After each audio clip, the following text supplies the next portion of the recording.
In the world of Turinlay rests an enormous island called Prycene. The nation of Prycene is governed by a king and council, though the real power rests in the hands of 10 cursed immortals, powerful supernatural figures who serve only their self-interests. The land is plagued with black-blooded monsters, corrupt political leaders, and bloodthirsty bandits. And the one man who is willing to stand up to them all just so happens to be an unholy abomination, a summoner of the undead, the Necromancer of Prycene.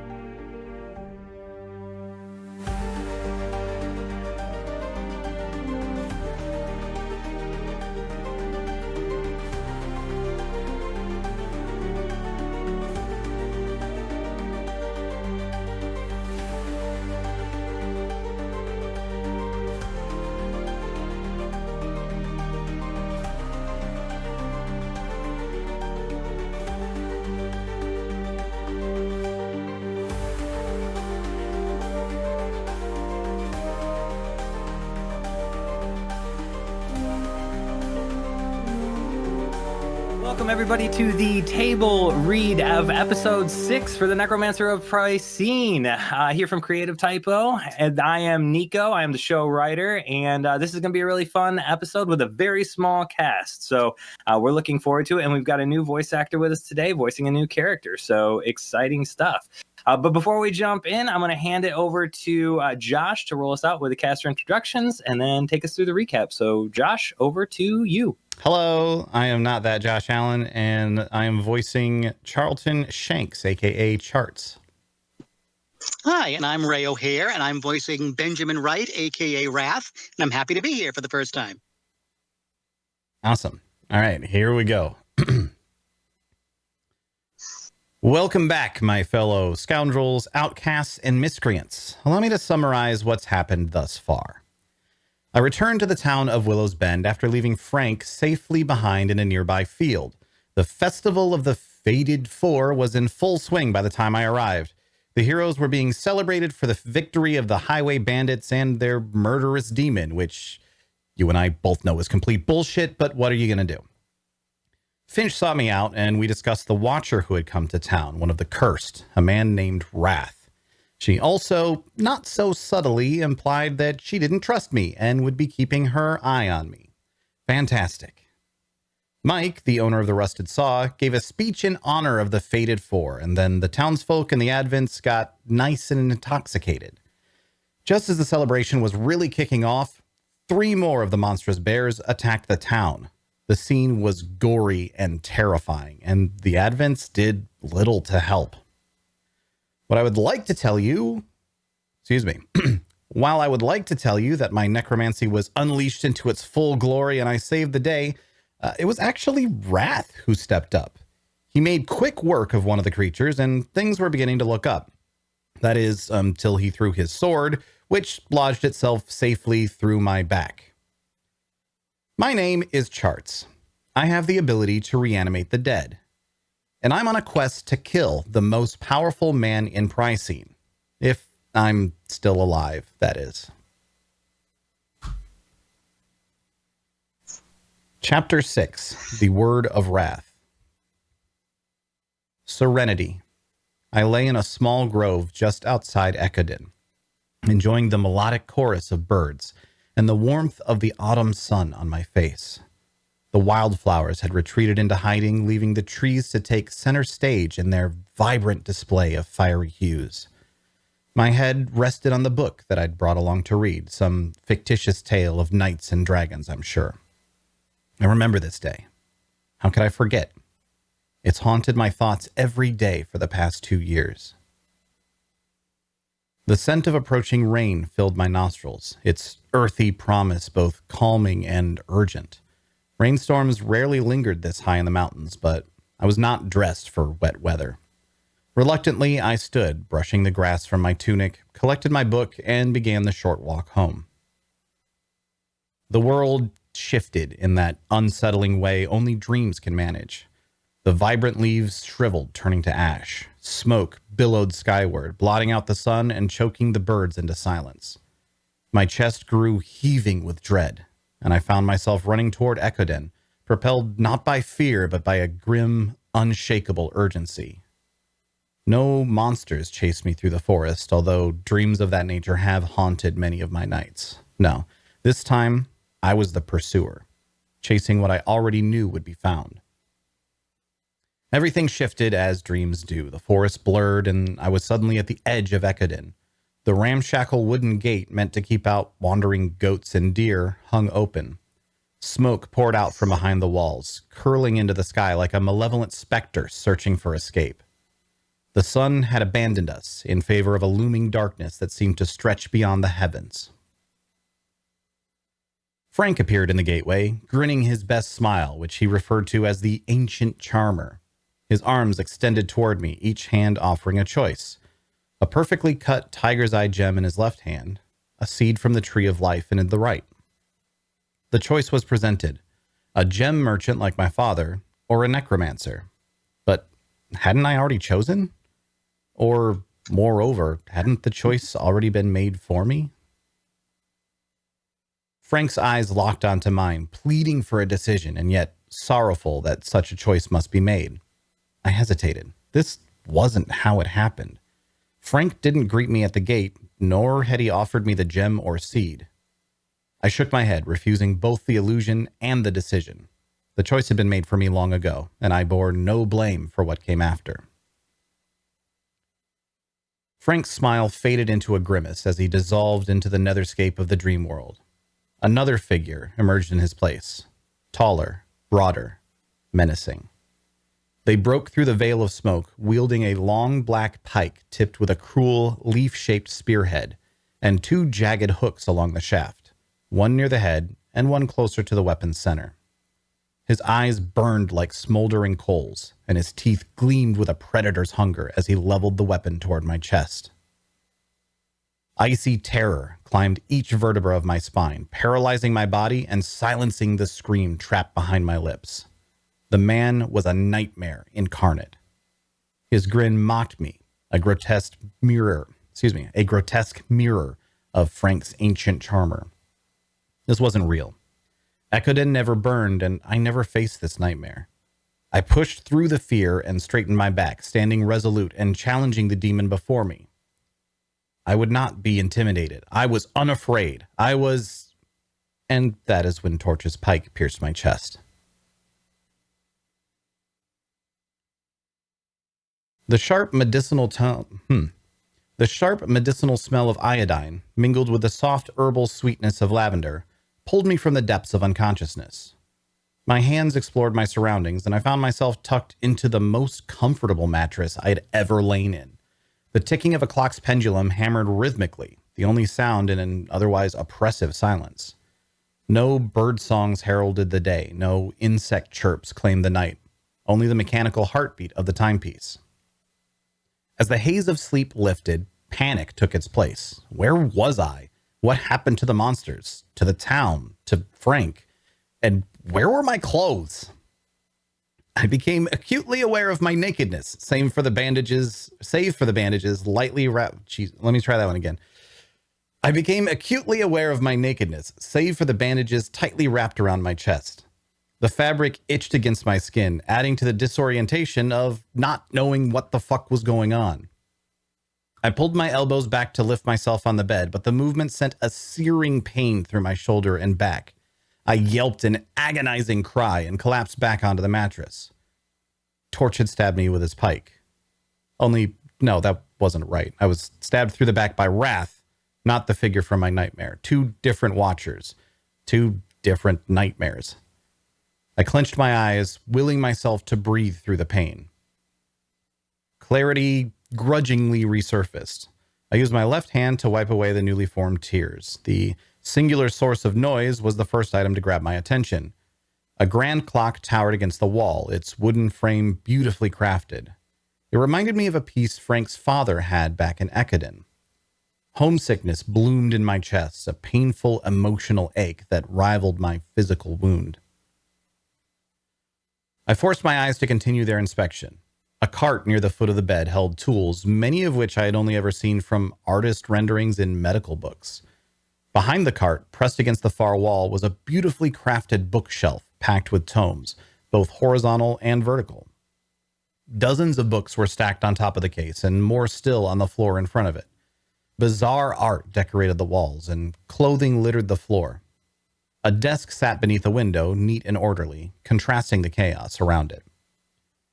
My gaze fell on the pile of clothes, my tunic cut into strips, my blood staining the fabric. My hand instinctively moved to my chest, tracing the bandages. The pain burned like a slim fire poker sliding through my torso and exiting my back. I gritted my teeth and looked out the window. Beyond the glass, the tops of limbering pines and quaking aspens swayed to a light breeze. I was on the outskirts of Willow's Bend, or perhaps out of the city entirely. I forced myself upright, curiosity outweighing caution. A book sat prominently on the desk, a journal perhaps, its leather cover hinting at secrets within. I was just beginning to reach for it when the door creaked open. Wrath entered. Oh, you're awake. That's wonderful. But I suggest you lay back down. Any undue stress could reopen your wounds. I did a fine job stitching you up, but you've lost quite a bit of blood. And I don't recommend losing any more if you can help it. Where am I? You're in my home. I brought you here after the attack at the festival. Are we still in Willow's Bend? Yes. I have property in the northwest corner of the town. I enjoy the tranquility of the place, don't you? I should go. I have to... You have to... what? You're in no shape to travel. My things are at the inn. The rusted saw. The rusted saw burned to the ground during the attack, and with it, your belongings. The items you had on you when I brought you here have been kindly stowed in a small box at the foot of your bed. Nothing is missing if that is a concern. All of my things. They're only possessions. You can find more. The important thing is that you're alive. Now, I have some medicine for you. It'll help you sleep while your body recovers from the wounds. What is it? Why? Are you a doctor or nurse familiar with the ways of healing? No, but I do like to know what I'm about to put into my body. That's reasonable. The tincture is a mix of rowan leaf, agave, muddled blackberries, and water. Are you satisfied? So that's actually agave. Agave. Yep. Oops, and I just lost my pen. Anyway, agave. The tincture is a mix of rowan leaf, agave, muddled blackberries, and water. Are you satisfied? I guess so. Good. Now open up and drink it. You have a long road to recovery. I drank the tincture and slept. I woke from a dreamless slumber, the weight of the drug-induced... Try that again. I woke from a dreamless slumber, the weight of the drug-induced unconsciousness still pressing on me like a 100-pound blanket. My body felt sluggish, the ache in my right shoulder surfacing like an unwelcome reminder of reality. I blinked against the haze, purposefully reaching up with my left hand to rub the sleep from my eyes. Once again, the window drew my gaze, a faint rectangle of impenetrable blackness. Night had claimed the world outside, and the towering pines nearby formed an unbroken wall that barred any light from the moon and stars. Wrath sat at his desk, scribbling something into his journal, his form illuminated by an assortment of candles and lanterns. The door to the bedroom was now open, but the space beyond was shrouded in darkness. This room was the only area Wrath cared to lighten. I turned my attention to the Watcher, taking in his features to the best of my ability given the limited view of my current angle. His hair was a tangle of black curls cut short. He had changed out of his red button-up for a pink one, and his charcoal vest was neatly folded over the back of his chair. The sound of his pen scratching against paper echoed in the quiet room, punctuated by the occasional sip he took from a whiskey glass. It wasn't until that moment I realized how parched I felt. My mouth was dry and burning, my lips cracked and swollen. I felt like a used polish cloth left out in the sun, stiff and crusty. Almost as if he could sense my thoughts, Wrath's voice broke the silence. You must be thirsty. Would you care for a glass of water? Yes, please. Of course. And how does your shoulder feel? Okay, I think. I'm afraid to move it too much. Well, that's okay for now. Tomorrow we will begin working on some light stretches to ensure future mobility. How long have I been here? 5 days so far. Here, drink this. It's water. Thanks. The first day was the worst by way of your wound. After getting you stitched back together, the fever set in. I had a fever? Was it an infection? Of sorts. The fever was extreme enough that I felt it appropriate to keep you in a drug-induced slumber. I attempted to keep you hydrated throughout that time, but you're a difficult patient, if I'm being honest. Sorry. Think nothing of it. In any case, your fever finally broke late this afternoon. You were medicated one final time just before dusk, and then I monitored you to see if your fever would return. Luckily, it did not. I rebandaged your chest about 2 hours ago, assuming you would have woken then. But you must have been exhausted because you barely fidgeted while I worked. Thank you for healing me. I'm happy to be of assistance. It only seems right, considering I'm slightly to blame for your wound. You threw your sword at me. Well, not yet at you specifically. You happened to place yourself between me and my target at an unfortunate moment. But the sword pierced your right shoulder blade down to the hilt.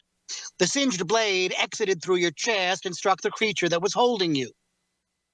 Did you kill it? Yes. I nearly killed you as well. Did the thing bite me?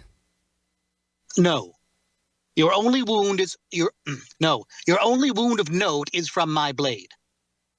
Then I don't understand.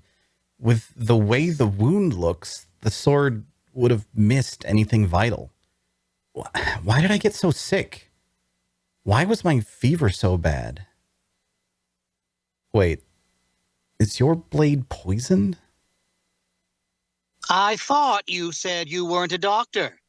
You seem well educated in the human anatomy for someone unassociated with the profession. I'm not a doctor. I like to read a lot. About human anatomy? Among other topics. Interesting. You're sidestepping my question. How did I almost die? Charts. Do you know who I am?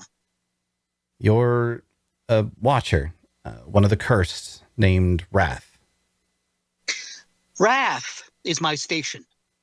My name is Benjamin Wright, and I am indeed one of the cursed. Are you feeling well enough to continue with this conversation? I feel fine. Well, despite the shoulder, but I'm not tired, if that's what you mean. Okay. Well, why don't you tell me what you have heard about the cursed? We can start there, and I'll fill in the gaps.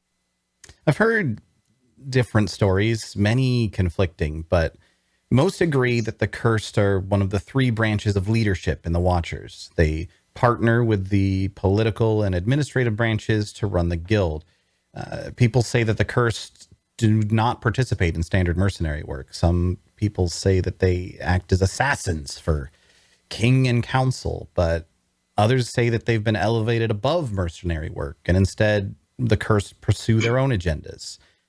How am I doing so far? I have no notes. Please continue. All right. There are 10 cursed in all. Some say the cursed cannot die of old age. They will live forever as long as no one kills them. Others think it's a persona handed down from one watcher to another when the current cursed is ready to retire. No, both statements are nearly true, while at the same time comically false. Now, we do not live forever, but the aging process of a cursed is significantly decelerated because of their bond to their woe shard. With that said, I do not know of any curse that has died of old age. They're either slain in battle, or the cursed weapon takes them. It takes them? What does that mean? And what are woe shards? Each of the cursed watchers holds a cursed weapon. We call them woe shards. Mine is named the Singed Blade. It holds vast amounts of energy that I can access at will, but no power is truly given freely. Seems unnecessarily cryptic. Well, each time I access the power of the Singed Blade, it drains a little more life from me. It's something we cursed prefer not to discuss. As for your second point, our stations are not handed down from one watcher to another. Instead, if one of the cursed falls, the other watchers will be given the opportunity to take their place. However, the decision does not belong to cursed. It belongs to the woe shard. A watcher will attempt to wield the cursed weapon in question. If they are rejected, the watcher is eliminated. You mean they're killed? Do the cursed kill them, or does the weapon? The weapon. They are given one day to bond the woe shard. If the bond is accepted, they become the next cursed. If the bond is denied, they are destroyed. Why would anyone take that risk? Why wouldn't they? Most people believe that they are special in one way or another. They are young and untouchable. With their peers, they romanticize their future, dreaming fantastical stories about what their life will be once they've tamed the weapon. It isn't until they're standing before the woe shard that fear takes hold. And by then, it's too late. Pride wins over logic, and they take the weapon, giving their lives over to fate. How many of them die? Well, Frost Reaver is the cursed battle axe that belongs to the Watcher Dread. It's the most recent of the 10 to be claimed. Over the span of 6 years, 137 Watchers attempted to wield the axe before Frost Reaver finally selected the next Dread. 137 Watchers died. Yes. Many of them perished within minutes of touching the axe. The very nature of the weapon is a curse, draining the life away from any it deems unworthy. Once a woe shard has bonded its watcher, it will reject any others that attempt to touch its metal. Additionally, the chosen wielders are in turn cursed, their soul slowly being drained in exchange for power. Who did Frost Reaver choose as the next Dread? What made them so different? Well, I'm sorry, but that's not my story to tell. What more do you know of the cursed weapons? Not much, just that no two are the same. You're the only person that carries a sword. It's Falchion? Falchion. Falchion. Yep. Yeah. Not a word in It's a falchion, but yes, you are correct. No two are the same, though many have similar attributes. For instance, all cursed can sense their weapons regardless of distance. If I were to leave the Singed Blade on a ship and let it sail across the languid sea, I would inherently know which direction I'd need to travel in order to find it. That's handy in case anyone ever stole it. No sane person would ever attempt to steal one of the woe shards, but I guess you're correct. It would be handy. Another attribute they all share is that no mortal human, besides another curse, can survive a blow from one of the weapons. What do you mean? Your blade ran me through, and I survived. Yes, you did, and you shouldn't have. You should have died immediately. Do you remember when you asked if I'd poisoned the singed blade? The answer is no, I did not. There's no need for me to add poison. It's deadly all on its own accord. But for some reason, it did not kill you.